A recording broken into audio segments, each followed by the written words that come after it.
Pagi semuanya, hari ini kita masuk dalam renungan kita hari ini. Ada renungan kita hari ini terambil dari kitab Hakim-Hakim pasal yang ke-6 ayat yang ke-12. Saya bacakan buat teman-teman.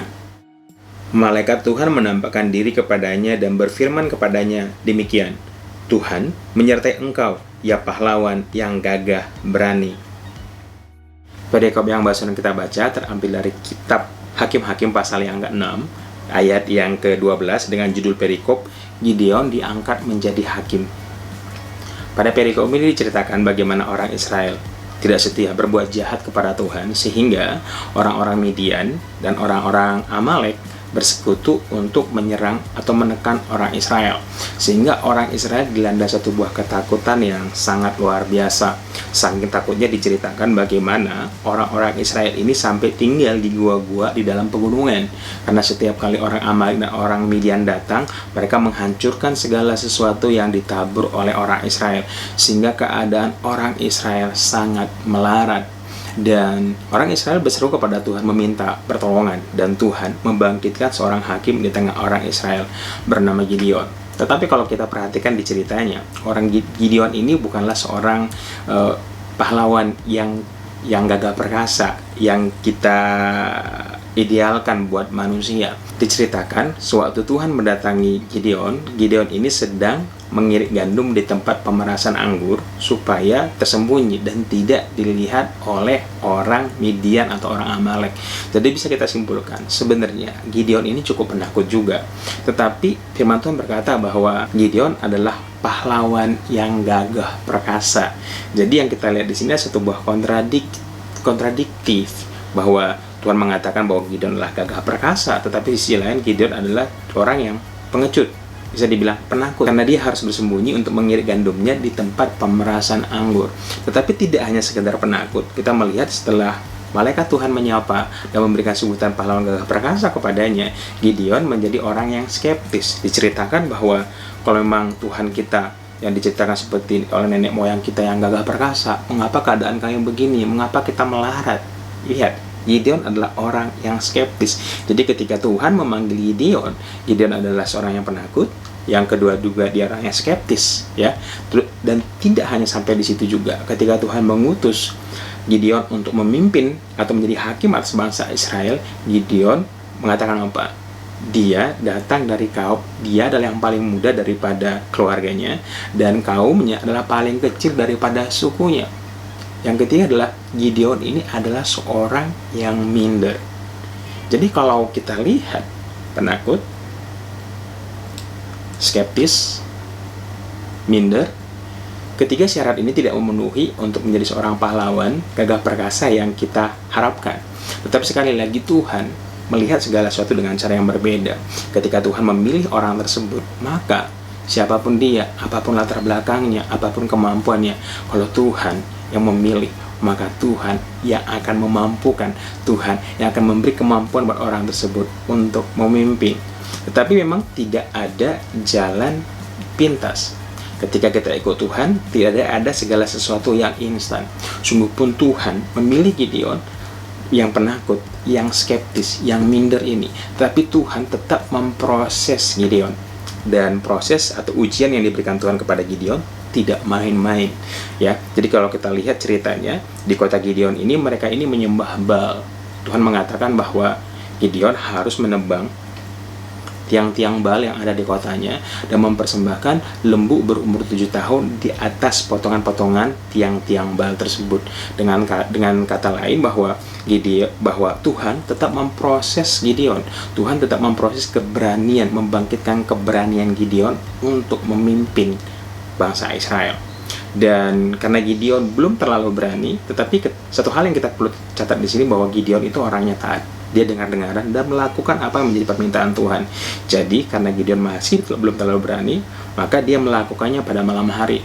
Pada malam hari, dia bersama dengan 10 bujangnya menebang semua tiang-tiang berhala yang ada di kotanya dan mempersembahkan lembu berumur 7 tahun di atas potongan-potongan berhala, tiang-tiang berhala tersebut untuk kemuliaan nama Tuhan, sehingga keadaan kota menjadi gempar pada pagi harinya, dan diadakan penyelidikan dan didapati ternyata Gideonlah pelakunya.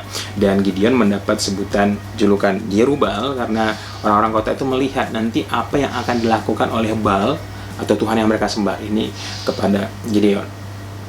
Tetapi sekali lagi kita melihat bagaimana Gideon dipimpin oleh Tuhan, dan Gideon tidak penakut. Bahkan setelah keberhasilan ini, Tuhan akhirnya mengaruniakan roh keberanian yang luar biasa kepada Gideon. Tuhan memberikan rohnya kepada Gideon, sehingga dengan gagah perkasa Gideon meniup sangkakala dan meminta kepada suku-suku untuk bersekutu untuk menyerang. Dan ini menjadi dasar daripada cerita awal bagaimana Tuhan memimpin Gideon secara luar biasa mengalahkan orang Midian. Pelajaran apa yang kita bisa dapatkan pada pagi hari ini? Pelajaran yang kita bisa dapatkan pada pagi hari ini bahwa Tuhan bisa memilih siapa saja. Tuhan bisa memilih siapa saja untuk menjadi pemimpin, untuk menjadi orang yang dipakai, menjadi orang yang diurapinya, siapa saja. Tidak peduli apakah tingkat status ekonomi orang tersebut, tidak peduli. Tapi ketika Tuhan memakai orang tersebut, ketika Tuhan memakai hidup kita, kalau Tuhan pilih kita, sekali lagi, satu hal yang kita harus mengerti bahwa tidak ada sesuatu pun yang instan. Ketika Tuhan pilih kita, ketika Tuhan pilih hidup kita untuk melakukan sesuatu, Tuhan akan proses kita seperti Tuhan memproses Gideon. Dan proses yang diberikan Gideon kepada Gideon itu sebenarnya tidak gampang, ya, menebang berhala sesembahan orang sekotanya. Artinya begini, Gideon harus siap berkonflik. Bahkan kita ceritakan di sini pada pagi harinya bagaimana orang-orang kota itu sangat marah dan ingin menghukum mati Gideon. Tetapi Gideon sudah siap dengan segala resiko yang akan dideritanya apabila melakukan apa yang menjadi firman Tuhan. Dan kita melihat ketaatan yang dimiliki oleh Gideon ini yang membuat dia jadi pemimpin. Jadi sebenarnya ada dua hal yang kita pelajari daripada Gideon. Yang pertama adalah Gideon yang tadinya penakut, skeptis, minder, ternyata Gideon percaya sepenuhnya kepada Tuhan. Dan Gideon tidak cuma sekedar percaya, Gideon juga taat kepada kebenaran firman Tuhan. Ketika firman Tuhan itu dilepaskan, Gideon melakukannya apapun harganya. Pertanyaannya buat kita pada pagi hari ini, kalau kita dipanggil oleh Tuhan, dipercayakan Tuhan untuk melakukan sesuatu, yang pertama, apakah kita sungguh-sungguh percaya kepada Tuhan? Karena iman kepercayaan adalah dasar orang Kristen untuk bertindak. Oleh karena itu memang penting buat kita untuk setiap hari baca firman, merenungkan firman, supaya kita bisa mendengar apa kata Tuhan kepada kita.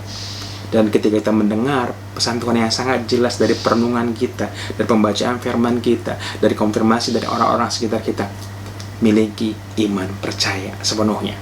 Yang kedua adalah kita harus memiliki ketaatan. Sungguh pun mungkin apa yang diminta oleh Tuhan, ya kan? Tuhan itu boleh bicara melalui firman, boleh berbicara dari pemimpin rohani kita, orang-orang teman kita dengan impresi yang kuat, dan seringkali perintah Tuhan itu sungguh tidak masuk akal sebenarnya. Berbahaya kadang-kadang, beresiko kadang-kadang. Tapi sekali lagi, apabila kita percaya kepada Tuhan, maka sebenarnya resiko itu menjadi hal yang nomor 2. Kita lihat bagaimana Gideon sebenarnya masih cukup takut. Oleh karena itu, dia menembang tiang berhala itu pada malam hari. Tetapi dia melakukannya. Begitu juga dengan kita. Kalau hidup kita pengen dipakai Tuhan secara luar biasa, yuk, taat kepada firman Tuhan. Tetapi urutannya harus jelas. Yang pertama, dengar suara Tuhan. Lewat apa? Sekali lagi, lewat pembacaan firman Tuhan, lewat renungan-renungan harian kita. Yang kedua, ketika Tuhan memberikan impresi, memberikan suaranya dengan jelas untuk kita melakukan sesuatu, percaya sepenuhnya kepada Tuhan. Percaya sepenuhnya. Karena bila Tuhan yang berfirman, Tuhan akan berikan kemampuan, Tuhan akan berikan kemenangan. Yang ketiga adalah laksanakan apa yang Tuhan mau kita kerjakan. Ketiga poin inilah yang membuat Gideon menjadi pahlawan yang gagah perkasa. Dan ketiga poin inilah bagaimana hidupnya Gideon menjadi maksimal di tangan Tuhan. Dan hal yang sama pada pagi hari ini buat kita semuanya. Kalau kita ingin dipakai Tuhan secara maksimal, maka lakukan yang 3 hal ini. Dengarkan suara Tuhan, percaya kepada Tuhan, dan lakukan atau masuk dalam proses yang Tuhan izinkan. So, itu dia buat renungan kita hari ini. Sampai ketemu besok di renungan ke hari yang 72. Tetap semangat baca Alkitabnya dan baca Alkitabnya secara utuh dan menyeluruh.